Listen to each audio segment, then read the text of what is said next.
माँ कात्यायनी सदा आप सभी की मनोकामनाएं पूर्ण करें, आपके घर में सुख समृद्धि के भंडार भरे। माँ कात्यायनी ने महिषासुर नाम के दैत्य का वध कर तीनों लोगों को उसके आतंक से मुक्त कराया था। माँ कात्यायनी का स्वरूप अत्यंत चमकीला और भव्य है। माँ की पूजा करने से विवाह में आ रही बाधाएं दूर हो जाती हैं और कहते हैं कि भगवान श्री कृष्ण को पति रूप में प्राप्त करने के लिए ब्रज की गोपियों ने भी माता कात्यायनी की पूजा की थी। माँ कात्यायनी की पूजा करने से देवगुरु बृहस्पति भी प्रसन्न होते हैं और कन्याओं को अच्छा वर पाने का आशीर्वाद भी देते हैं। इनकी 4 भुजाएं हैं। माँ कात्यायनी का दाहिनी तरफ का ऊपर वाला हाथ अभय मुद्रा में और नीचे वाला वर मुद्रा में है। बाईं तरफ के ऊपर वाले हाथ में तलवार और नीचे वाले हाथ में कमल पुष्प इन्होंने धारण किया हुआ है। माँ का वाहन शेर है। माँ का प्रेरंग पीला है और आज के दिन माँ को केले और शहद का भोग लगाना चाहिए। आपके पास जो भी फल हो, जो भी नैवेद्य हो, उसका भी आप सच्चे मन से माँ को भोग लगा सकते हैं। मान्यता है कि जो भी भक्त पूरी श्रद्धा और सच्चे मन के साथ माँ कात्यायनी की आराधना और उपवास करता है, उसे अर्थ, धर्म, काम और मोक्ष की प्राप्ति होती है, सभी दुखों का नाश हो जाता है। कहते हैं कि माँ कात्यायनी की पूजा करने से परम पद की प्राप्ति भी होती है। अब सुनिए माँ कात्यायनी की कथा। पौराणिक कथा के अनुसार महर्षि कात्यायन ने माँ आदिशक्ति की बहुत कठिन तपस्या की थी। उनकी तपस्या से प्रसन्न होकर माँ ने उन्हें उनके यहाँ पुत्री रूप में जन्म लेने का वरदान दिया था। माँ का जन्म महर्षि कात्यायन के आश्रम में ही हुआ था। माँ का लालन पोषण कात्यायन ऋषि ने ही किया था। पुराणों के अनुसार जिस समय महिषासुर नाम के राक्षस का अत्याचार बहुत अधिक बढ़ गया था, उस समय त्रिदेवों के तेज से माँ की उत्पत्ति हुई थी। माँ ने ऋषि कात्यायन के यहाँ आश्विन मास के कृष्ण पक्ष की चतुर्दशी के दिन जन्म लिया था।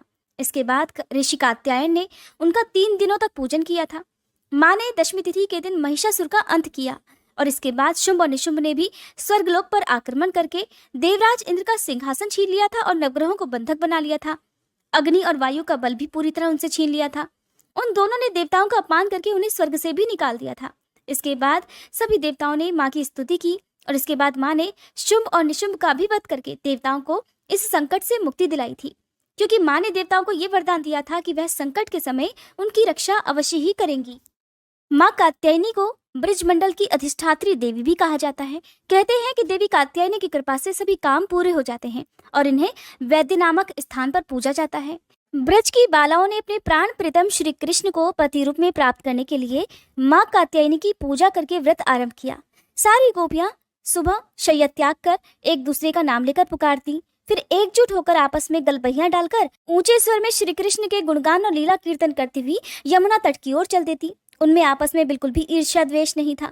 वे श्री कृष्ण के लिए इतनी व्याकुल हो गई थी कि माता पिता और गांव वालों का भी उन्हें संकोच नहीं रह गया था। उन्होंने अपना कुल, परिवार, धर्म, संकोच सब कुछ भगवान के चरणों में अर्पित कर दिया था। ये सारी गोपियां यमुना जी में स्नान करती। स्नान करने के बाद वस्त्र धारण कर वहीं पर तट पर बालू से देवी की मूर्ति बनाती। देवी कात्यायनी की फिर सुगंधित चंदन, अगरू, कस्तूरी, कुमकुम, अक्षत, पुष्पहार, धूप, दीप, सुंदर पल्लव, नैवेद्य, मणि, मोती, मूंगे आदि से अनेक प्रकार के बाजे बजाकर बड़े मनोयोग से पूजा करती। कात्यायनी देवी श्री कृष्ण मंत्राधिष्ठात्री है, दुर्गा है। गोपियों ने केवल हविष्य खाकर 1 मास तक माँ की आराधना की। गोपियां मूंगे की माला से इस प्रकार मंत्र का 1 सहस्त्र जप करती और कहती, हे कात्यायनी, हे महामाये, हे महायोगिनी, हे अधीश्वरी, आप नंद नंदन श्री कृष्ण को हमारा पति बना दीजिए। हे देवी, हम आपके चरणों में नमस्कार करती हैं। गोपियां सबसे परे हैं क्योंकि वे सर्वस्व निछावर करके श्री कृष्ण से प्रेम करती हैं।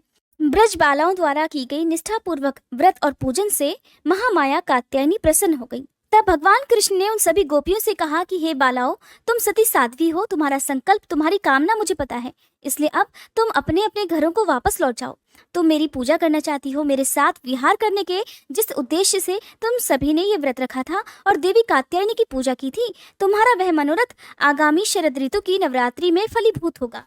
इस प्रकार कहा जाता है कि गोपियों को भगवान कृष्ण की प्राप्ति हो गई थी। माँ कात्यायनी का पूजा मंत्र। ओम देवी कात्यायन्ये नमः। प्रार्थना। चंद्रहासोज्ज्वल करा शार्दुल वर वाहना, कात्यायनी शुभम दद्याद देवी दानव घातनी। माँ का स्तुति मंत्र। या देवी सर्वभूतेषु माँ कात्यायनी रूपेण संस्थिता, नमस्तस्यै नमस्तस्यै नमस्तस्यै नमो नमः। आइए अब हम सब मिलकर माँ कात्यायनी की आरती गाते हैं। ओम जय कात्यायनी माँ, मैया जय कात्यायनी माँ, पूजन तेरा करते दया मानित करना। ओम जय कात्यायनी माँ। उमा पार्वती गौरी दुर्गा तुम ही हो माँ। चार भुजाधारी माँ गावे तेरी महिमा। ओम जय कात्यायनी माँ। महिषासुर को मारा देवों को अभय दिया। आया जो तुम्हारी शरण माँ कष्टों से दूर किया। ओम जय कात्यायनी माँ। शेर सवारी तुम्हारी पुष्प खड्ग सोहे। अभय दान माँ देती छवि अति मन मोहे। ओम जय कात्यायनी माँ। ब्रह्म स्वरूपा माता दोषों से मुक्त करो।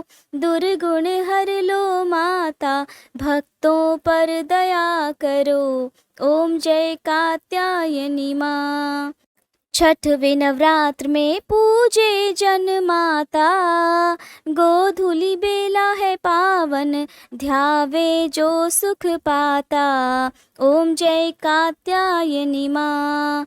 हम अज्ञानी मैया ज्ञान प्रदान करो। कब से तुम्हें पुकारे माता दर्शन दो। ओम जय कात्यायनी माँ। सर्वदेव तुम्हें ध्यावे नमन करे सृष्टि। हम भी करें गुणगान कर दो माँ सुख वृष्टि। ओम जय कात्यायनी माँ। कात्यायनी मैया की आरती नित गाओ। भरेगी माँ भंडारे चरणों में नित आओ। ओम जय कात्यायनी माँ। ओम जय कात्यायनी माँ। मैया जय कात्यायनी माँ। पूजन माँ तेरा करते दया मानित करना। ओम जय कात्यायनी माँ। प्रिय भक्तजनों, अब हम सभी मिलकर माता रानी से क्षमा याचना करते हैं ताकि हमारे द्वारा हुई किसी भी गलती के लिए माता रानी हमें क्षमा कर सके। हे परमेश्वरी, मेरे द्वारा रात दिन सहस्त्रों अपराध होते रहे हैं, अतः आप मुझे अपनी सेवक समझकर कृपा पूर्वक मेरे उन अपराधों को क्षमा करो। न तो मैं आह्वान करना ही जानती हूँ, न विसर्जन करना ही जानती हूँ, और न पूजा ही करना जानती हूँ। हे परमेश्वरी, मुझे क्षमा करो। हे सुरेश्वरी, मैंने जो मंत्रहीन, क्रियाहीन और भक्तिहीन पूजन किया है वह सब आपकी दया से पूर्ण हो। सैकड़ों अपराध करके भी भक्त आपकी शरण में आकर केवल जगदम्ब कहकर ही मोक्ष को प्राप्त करते हैं, जिसे ब्रह्मादि देवगण भी पाने में असमर्थ होते हैं। हे जगदम्बिके, मैं अपराधी हूँ, किंतु आपकी शरण में आई हूँ, अतः इस समय मैं दया की पात्र हूँ। आप जैसा चाहो वैसा करो।